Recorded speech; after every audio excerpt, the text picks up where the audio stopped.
Hello. Today is Monday, May the 4th. Well, today is a very special day. Today is Star Wars Day. You probably heard me just say it. May the 4th be with you. Isn't that stupid? But Disney's making a big deal out of it. In fact, if you would do what they suggest, you would have a way of honoring May the 4th. They would encourage you to watch the 10 hours of Star Wars movies. Start with the classics and work all the way up to all the new things. Secondly, they suggest that you and your family compete in a closet costume challenge. I kind of like that. Dress up in your favorite Star Wars costume, character's costume, and use your clothes you find at home. The third thing they suggest is to name the Star Wars tune. Play them and name them. Fourth thing is to cook and craft Star Wars style. And the last thing they suggest is to listen to Star Wars stories being read by some of your favorite actors, and they have examples of that on their website. What a way to remember a wonderful day.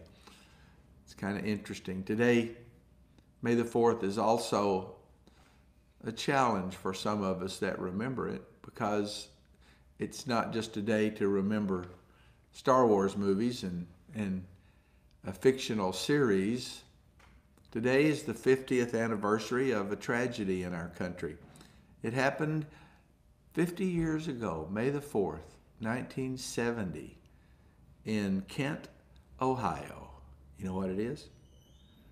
Yes, it's a now infamous event.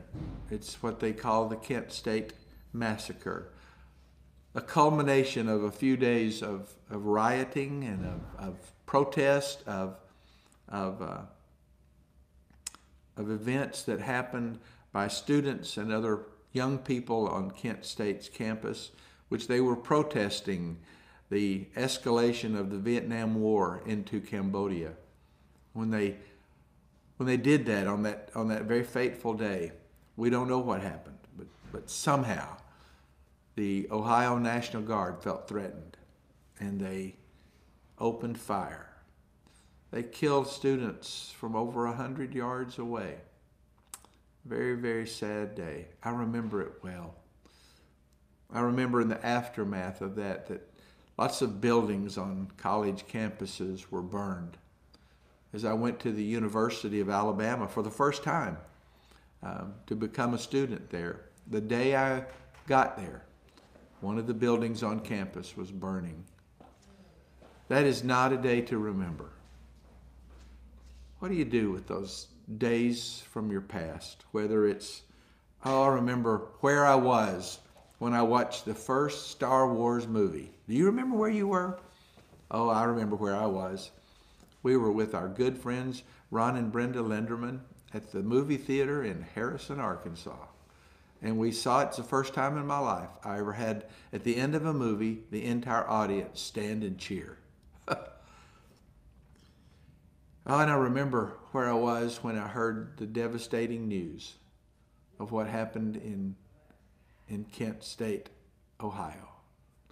So today, maybe it's a day for you to remember, maybe it's a day for you to watch Star Wars movies. But I want to encourage you to remember the past, remember the events of our lives. Don't live in them. Look forward to the rest of your today. Look forward to tomorrow. Let's enjoy what we can do. As the country goes through a terrible time, let's remember to work on what we can and don't spend our times wishing for what ifs. I hope you have a good Monday. I'm looking forward to talking to you tomorrow as kind of a second installment. I mentioned to you last week about some information from Dr. Henry Cloud. I'm going to follow up on that one tomorrow. And I look forward again this week to having another interview with Mike Johnson and one of the to school principals. So I hope that you get to watch this. Hope you find joy and encouragement from these vlogs. You take care.